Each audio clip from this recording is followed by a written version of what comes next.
Rab Yossi, we know everybody about Hasidism. We see them are all around and we say they're always happy. But what is inside Hasidism?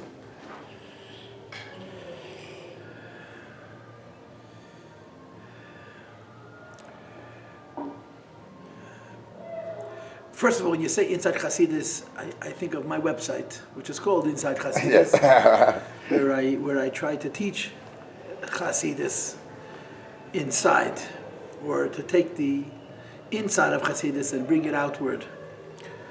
The answer to the question why Hasidim are happy, I think the answer is because Hasidus talks about the neshama, the soul which is inside a person. The neshama is a part of God. The neshama is not a part of this world. It's a part of a different world. And because the neshama is not part of this world, it's a part of a different world, it has certain characteristics that are not constant in this world. It has joy, it has humility, it has trust and faith.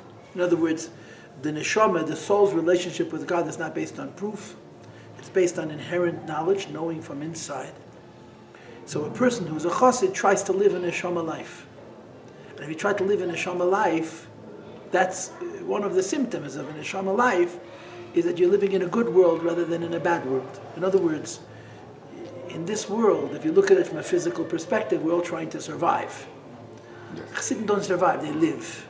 Because they're living not by a principle which is connected to this world, but by the neshama, which is a principle in a world where everything is good and God is trustworthy and so forth. But that's very hard. You have one of your phrases is to take three steps forward or 3 steps back, but it's very hard to do it. It's because you say, all right, live, but live with the neshama. But we're in a material world also, and we live surrendered with people, Jews or not Jews. How to do it? How to deal with that?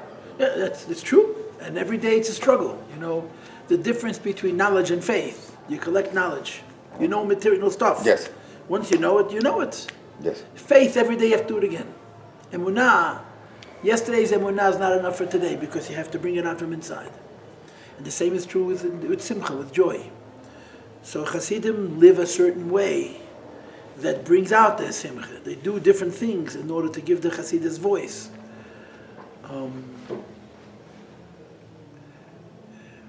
It's a complicated question with a lot of details.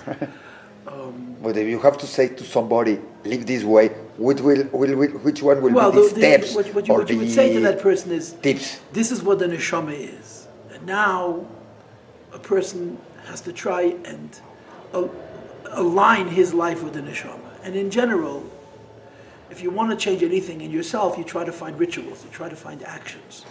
If you want to change yourself, doing it through the mind is a very difficult way to do it. There is such an idea. In fact, there's such an idea in Hasidus and Tanya. But for many people in our generation, the quicker way to these ideas is through action. What kind of action? For example, just even acting joyous by itself.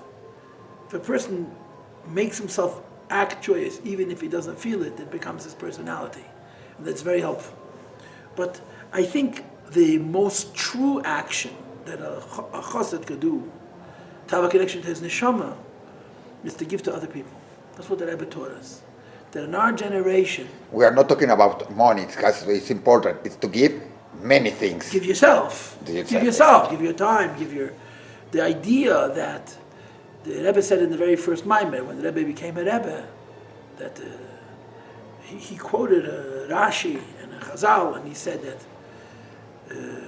Avraham Avinu taught other people about God. So the Rebbe said that if you want to have a Vayikra, you should have a relationship with HaKadosh Baruch Hu, Muzayin de Vayakri, you have to get somebody else to call. And that's Boduk U'Menusa, it's tested and tried and proven. In our generation, for most Chassidim, our Chassidus begins, our ability to bring out the neshama and make these values real is when we give to other people. And like I said, in the olden days, there may have been different methods, but this is what works now. Hasidim gives in another way. They sing all the time. They are happy singing. Why? Because you see them and they sing and they dance. I know it's because they are happy, but why to sing? Why to dance? That was like something that characterized a Hasidic Jew. Well, a chassid sings, so that he should be a chassid. A chassid dances, so he should be a chassid. Chassidus needs to be reinforced. Right? Chassidim have fabrengens. That's what a fabrengen is, to reinforce the Hasidic values. But I think the idea is a chassid has inside an energy and a fire. And every chance he gets, he shows it. So if he comes into a room and people are dancing, he dances with them also. If you have to give an advice now, Judaism and all the world, it's being very mismatched. It's like having problems all around. There is anti-Semitism, but there are also problems, politics, economics. The world is very hard today for some people. What will it be the advice you can give to some young people? And I'm sure it's not to study and to pray. It has to be something else, just that. I'm not a cosmopolitan person. You're asking me questions about the whole world. You asked me, right. but Let's talk about Jews. Let me Jewish just say, kids. No, I said you asked me about Jewish kids in the context of the whole world. Yes.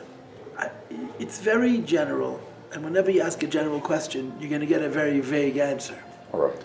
So I'm going to give you a vague answer. It's very important to belong. It's very important to belong, which means there's different kinds of Jews, different kinds of Hasidim, different kinds of Yidden, and you have to choose a path and you have to follow it. One of the It doesn't matter which pattern. you have to choose the path that works for you, but you have to belong to a community. One of the crazinesses of our time is that people don't want to belong to a group. We want to choose a little from here and a little from here and a little from here. And this is very difficult. Because the time we're living in is so confusing, if you don't establish roots, you end up without any fortitude, any strength. Now, if you're going to join a community, there's going to be things about the community you're not going to like.